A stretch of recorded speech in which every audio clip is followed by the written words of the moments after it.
ಪಿತನ ಸುತನ ಮತ್ತು ಪವಿತ್ರಾತ್ಮರ ನಾಮದಲ್ಲಿ ಆಮೇನ್. ಪರಮ ಪ್ರಸಾದದಲ್ಲಿರುವ ಓ ನಮ್ಮ ಪ್ರೀತಿಯ ಪ್ರಭು ಯೇಸುವೆ, ನಿಮಗೆ ವಂದನೆ, ಆರಾಧನೆ, ಸ್ತುತಿ, ಸ್ತೋತ್ರ ಪ್ರಭುವೇ. ನಿಮ್ಮ ಪುನರುತ್ಥಾನದ ಈ ಸಂಭ್ರಮದ ದಿನದಂದು ನಿಮ್ಮ ಬಲಿ ಅರ್ಪಣೆಯಲ್ಲಿ ಪಾಲ್ಗೊಂಡು ನಿಮ್ಮ ಪೂಜ್ಯ ಶರೀರವನ್ನು ಸ್ವೀಕರಿಸುವ ಸೌಭಾಗ್ಯವನ್ನ ನಮಗೆ ನೀಡಿದಕ್ಕಾಗಿ ನಿಮ್ಮನ್ನು ವಂದಿಸಿ ಸ್ತುತಿಸಿ ಆರಾಧಿಸುತ್ತೇವೆ ಪ್ರಭುವೇ.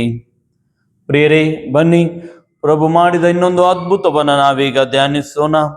ಲೂಕರ ಶುಭ ಸಂದೇಶ ಅಧ್ಯಾಯ 7 ವಾಕ್ಯ 11-17. ಇಲ್ಲಿ ಪ್ರಭು ಯೇಸು ನಾಯಿನ್ ಎಂಬ ಊರಿಗೆ ಹೋಗ್ತಾ ಇದ್ದಾರೆ.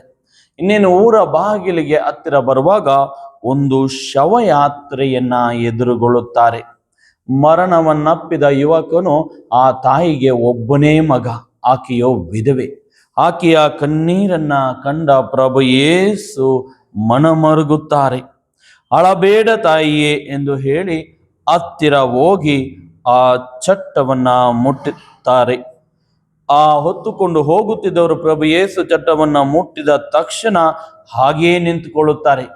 ಆಗ ಯೇಸು ಮರಣವನ್ನಪ್ಪಿದ ಯುವಕನನ್ನ ಉದ್ದೇಶಿಸಿ, ಯುವಕನೇ, ನಾನು ನಿನಗೆ ಹೇಳುತ್ತೇನೆ, ಎದ್ದೇಳು ಎಂದರು. ತಕ್ಷಣ ಸತ್ತ ಯುವಕ ಜೀವಕ್ಕೆ ಎದ್ದೇಳುತ್ತಾನೆ. ತಾಯಿಯು ಸಂತೋಷದಿಂದ ಕಣ್ಣೀರಿಡುತ್ತಾರೆ, ಆನಂದ ಬಾಷ್ಪವನ್ನ ಸುರಿಸುತ್ತಾರೆ. ಪ್ರಭು ಯೇಸು ಆ ಮಗನನ್ನ ತಾಯಿಗೆ ಒಪ್ಪಿಸುತ್ತಾರೆ. ಸುತ್ತಮುತ್ತಲಿನಿದ್ದವರೆಲ್ಲರೂ, ಮಹಾಪ್ರವಾದಿಯೊಬ್ಬನು ನಮ್ಮಲ್ಲೇ ಉದಯಿಸಿದ್ದಾನೆ, ದೇವರು ತಮ್ಮ ಜನರನ್ನು ರಕ್ಷಿಸಲು ಬಂದಿದ್ದಾರೆ ಎಂದು ಪ್ರಭು ಯೇಸುವನ್ನು ಕೊಂಡಾಡುತ್ತಾರೆ. ಪ್ರಿಯರೇ, ಪ್ರಭು ಯೇಸು ಆ ತಾಯಿಯ ಕಣ್ಣೀರನ್ನ ಒರೆಸಿದಂತೆ ನಾವು ಸಹ ಇತರರ ಕಣ್ಣೀರನ್ನ ಒರೆಸುವವರಾಗೋಣ. ಸಾವಿನ ಮನೆ ನಮಗೆ ಸೂತಕದ ಮನೆ ಆಗಬಾರದು. ಬದಲಾಗಿ ಅವರಿಗೆ ಸಂತಾಪ ನೀಡಲು, ಅವರನ್ನ ಸಂತೈಸಲು ಹೋಗುವ ಮನೆಯಾಗಬೇಕು. ಯಾವುದೇ ಒಂದು ದುಃಖದ ಮನೆಗೆ ನಾವು ಭೇಟಿ ಕೊಡೋಣ, ಅವರೊಂದಿಗೆ ಸ್ವಲ್ಪ ಸಮಯ ಕಳೆಯೋಣ.